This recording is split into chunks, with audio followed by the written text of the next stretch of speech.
So in today's video, I pimped out my gun. So we're going to talk about the two things that I got for my gun. So yeah, let's get started. So the two items we'll be talking about today are a new red dot sight that I got and a big drum magazine. So first off, we're going to start with the drum magazine. Now the drum magazine is really cool, or I mean it might be. So it is a 1,500 round drum magazine, and it's probably filled up about halfway at the current moment. And the ammo, this is the new ammo bottle that I got, and it's already used this much and it's not even full. So, and I didn't use this ammo for anything else. So I do like it so far. It's nice and it's easy to chamber around. All you have to do is pull this little pin or this little handle, and it floats around in the chamber.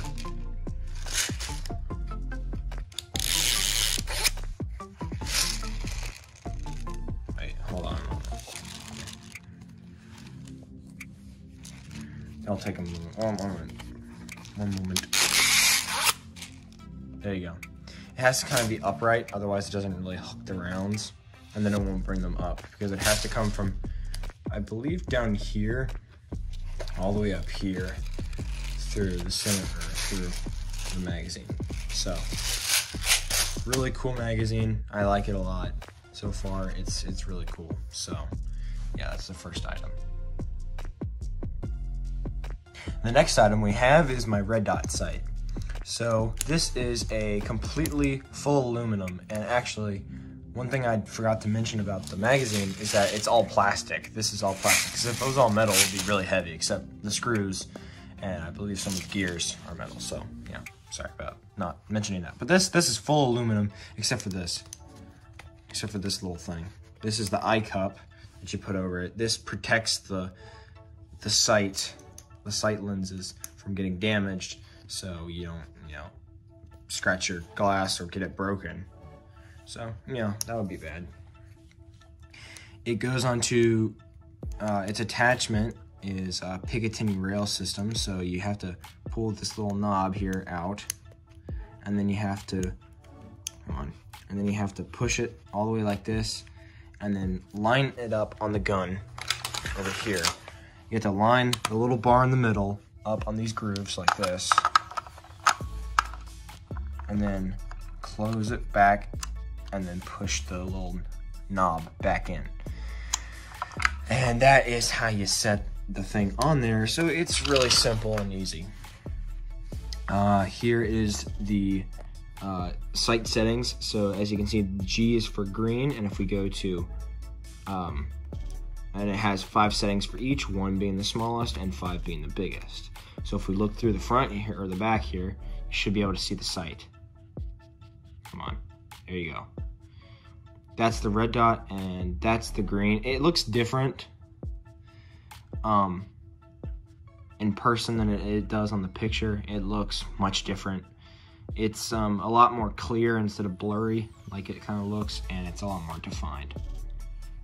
And if we go over all the way here to red, we can see red here being red 1 being the smallest. Don't even think you can see it. Yeah, you can't even see it. Yeah, the red 1 is really small. But if we can go up, let's say 3. Let's go to 3. There you go. You can sort of see it now. And now we're gonna go all the way up to 5. And then we can see it the best right there. Now it's really cool, and I like it a lot. So, and it's all aircraft aluminum, as it said on the when I purchased it. And I spent over $100 on both of these things. This magazine was on sale from $70 to $63, so yeah, or something like that. And then this sight was $52.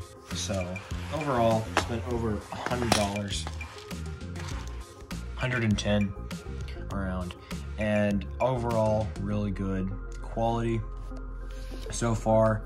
The only thing I would have liked to see better on this thing is the little charging handle, or the little line switch, or whatever you want to call it. I wish this was a metal tab instead of a plastic one, because plastic's kind of cheap and it might break considering the size. So I don't know, that's just me being paranoid. And yeah, these are the adjustment gauges also. So this is the only plastic, these little adjustment gauges right here. At least they feel plastic. Actually, no. I believe it's actually aluminum. Yeah, it's aluminum too. As you can see, the little. Yeah, that's aluminum. Okay, yeah. So, and another cool little snippet about this thing is it's, as you can see, it's raised. It's a raised sight, and they said on the page that it's actually good because if you're wearing a mask, which you probably should for airsoft, it's good because this sight isn't close down to the ground. Because if you had gotten rid of this riser and just had the base with the sight on the base, it would be a little more difficult, and you kind of have to press your face into the stock, and that would be really uncomfortable with a mask. So this about, I would say, I believe it's 1 inch to, yeah, that's a 1 inch riser here, and 1 to 1.5, I would say. I will put all the links to these in the description, and yeah, that's it for today's video. Actually, no, it's not. We're gonna have a shooting montage with me shooting this stuff. So, yeah.